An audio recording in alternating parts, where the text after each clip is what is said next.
अस्सलाम वालेकुम। Welcome to my channel voice over by Amna Shah. I hope कि आप खुश होंगे। कहानी शुरू करने से पहले आपसे रिक्वेस्ट है कि अगर आपको मेरा कंटेंट पसंद आता है तो प्लीज़ मेरे चैनल को सब्सक्राइब करें और लाइक करें। आइए कहानी का आगाज़ करते हैं। वो एक यकबस्ता सुबह थी।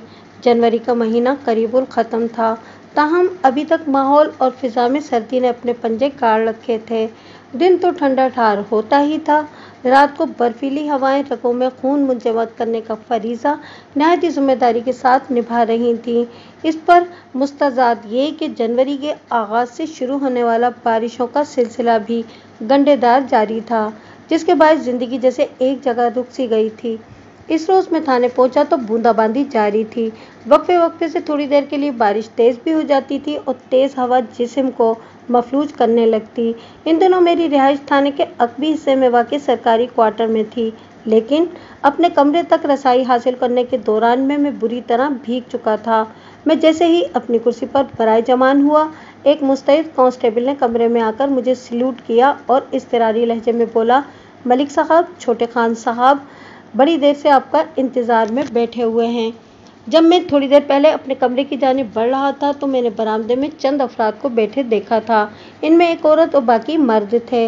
मैं इन पर एक उचटती सी निगाह डालकर आगे बढ़ाया था। कांस्टेबल यकीनन इन्हीं अफराद का जिक्र कर रहा था। मैं चूँकि इनसे वाकिफ़ नहीं था, इसलिए पूछ लिया, कौन छोटे खान साहब? बड़े खान साहब जनाब ग़ुलाम मुस्तफ़ा के बेटे ग़ुलाम मुर्तज़ा। कांस्टेबल ने मेरे सवाल के जवाब में बताया। ये लोग सुबह सुबह बरसती बारिश में किस काम से आ गए हैं? मैंने कांस्टेबल से इस्तफसार किया। गांव में ऐसी कौन सी कयामत टूट पड़ी है? किसी लड़की के अगवा का मामला है मलिक साहब, कांस्टेबल ने बताया। इन्हें 10-15 मिनट अभी बाहर ही बिठाओ, मैंने अपने भीगे लिबास की तरफ देखते हुए कहा। थोड़ी देर के बाद मैं इन्हें खुद ही बुला लूँगा। ओके सर, कांस्टेबल ने फ़ौरन मेरे मकसद को भांप लिया था। कांस्टेबल कमरे से निकला तो मैंने दरवाज़ा बंद करके अपना यूनिफॉर्म तब्दील कर लिया। ऐसे ही इमरजेंसी मामलात के लिए मैंने अपना एक यूनिफॉर्म थाने ही में संभाल कर रखा हुआ था, ताकि बवक्त ज़रूरत काम आ सके। सावन भादों में अक्सर ऐसे हालात पेश आ जाया करते थे, मगर आजकल तो जनवरी चल रहा था। मैं खुश्क यूनिफॉर्म ज़ेब तंग करने के बाद अपनी कुर्सी पर जा बैठा। फिर बरामदे में महवे इंतज़ार लोगों को अपने पास बुलाया। वो कुल 5 अफराद थे, जिसमें ग़ुलाम मुर्तज़ा खान सबसे नुमायाँ नज़र आ रहा था।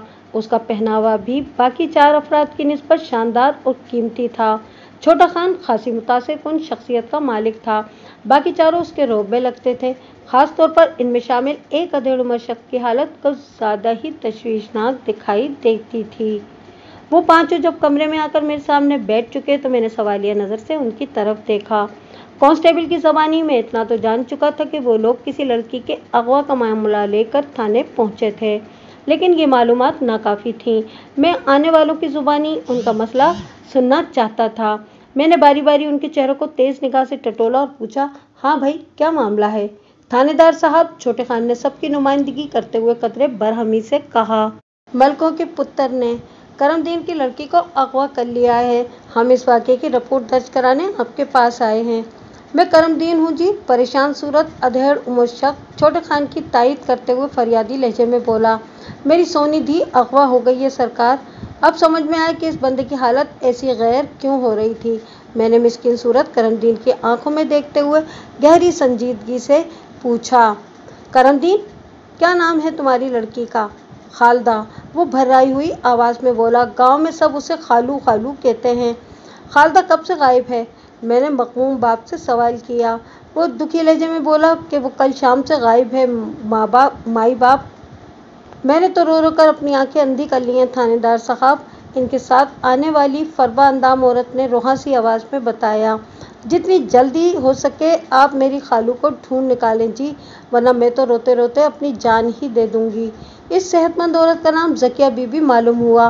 पता चला कि वो गुमशुदा खालदा की माँ थी। बात ख़त्म करते ही ज़किया ने धुआंधार अंदाज में बाकायदा रोना शुरू कर दिया था। इस सूरत हाल ने मुझे अजीब सी उलझन में डाल दिया था और मैंने तसल्ली आमेज़ लहजे में कहा, ज़किया बीबी, हौसला रखो, रोने से मसले हल नहीं हुआ करते।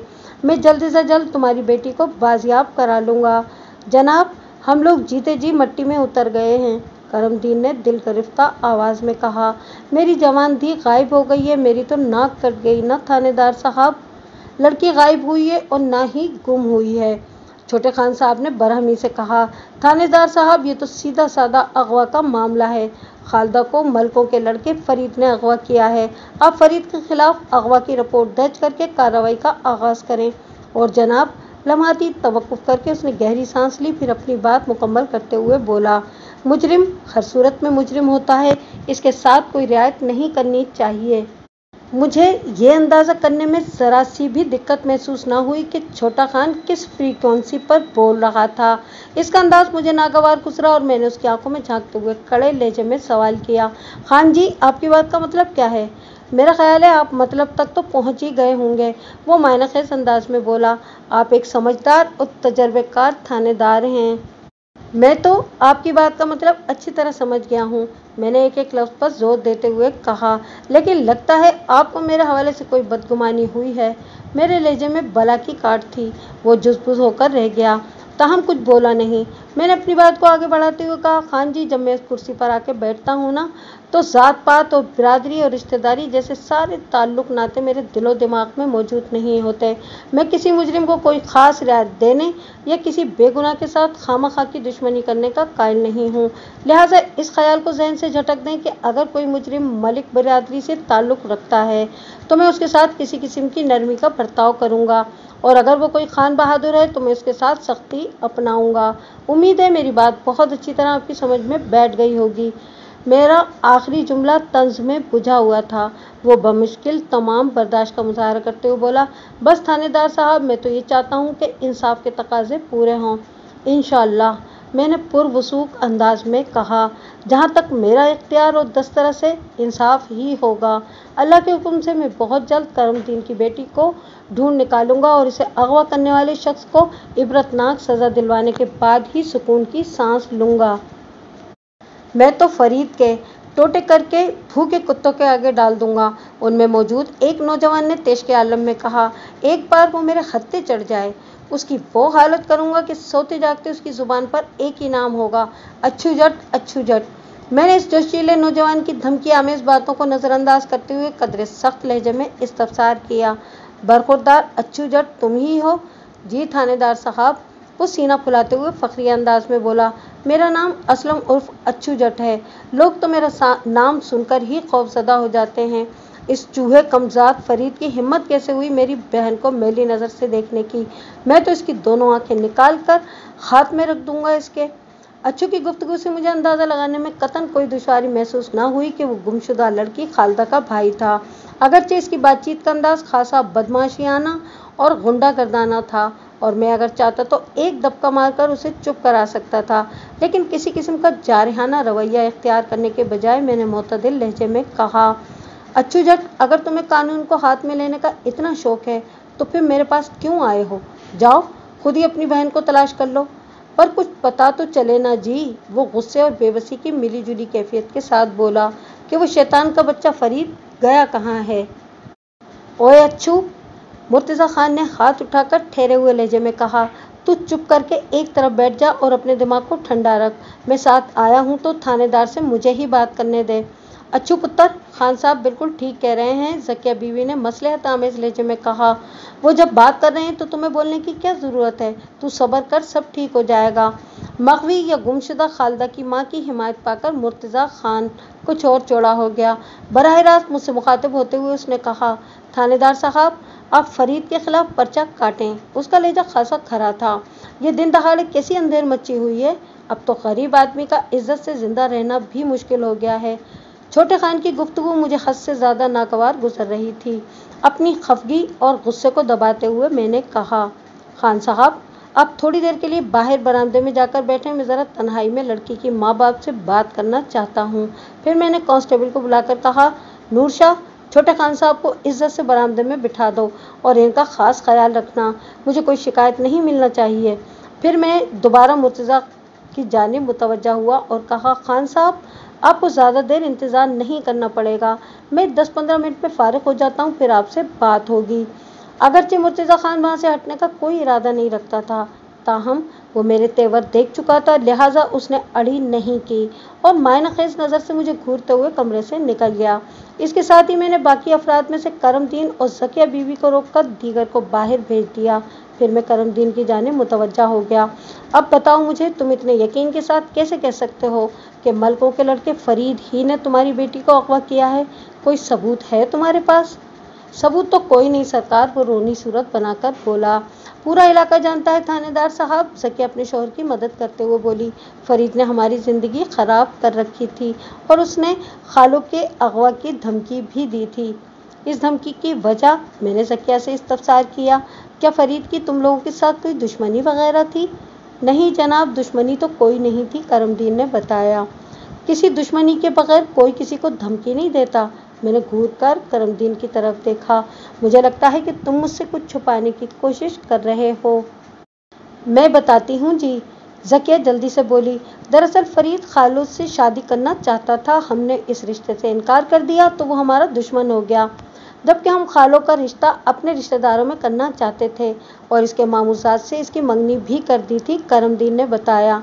अब आप खुद सोच लें कि हम किस तरह फरीद का रिश्ता कबूल कर लेते, और जब हमने फरीद के रिश्ते से इनकार किया तो वो हमारा दुश्मन हो गया। ज़किया ने बात को आगे बढ़ाते हुए कहा, इसने धमकी दी कि अगर हमने उसका रिश्ता मंजूर न किया तो वो खालों को उठाकर ले जाएगा। जी, उसने खालों के अगवा की धमकी दी थी और फिर अपनी धमकी को पूरा भी कर दिखाया, करमदीन भराई हुई आवाज़ में बोला। मैंने एक फौरी ख्याल के तहत पूछा, करमदीन लड़की तुम्हारी गायब हुई है, लेकिन इस मामले में छोटा खान बहुत ज़्यादा दिलचस्पी ले रहा है, आखिर क्यों? वो जनाब खान जी हमारे इलाके के बड़े जो हैं। करमदीन के जवाब देने से पहले ज़किया बीबी बोल उठी।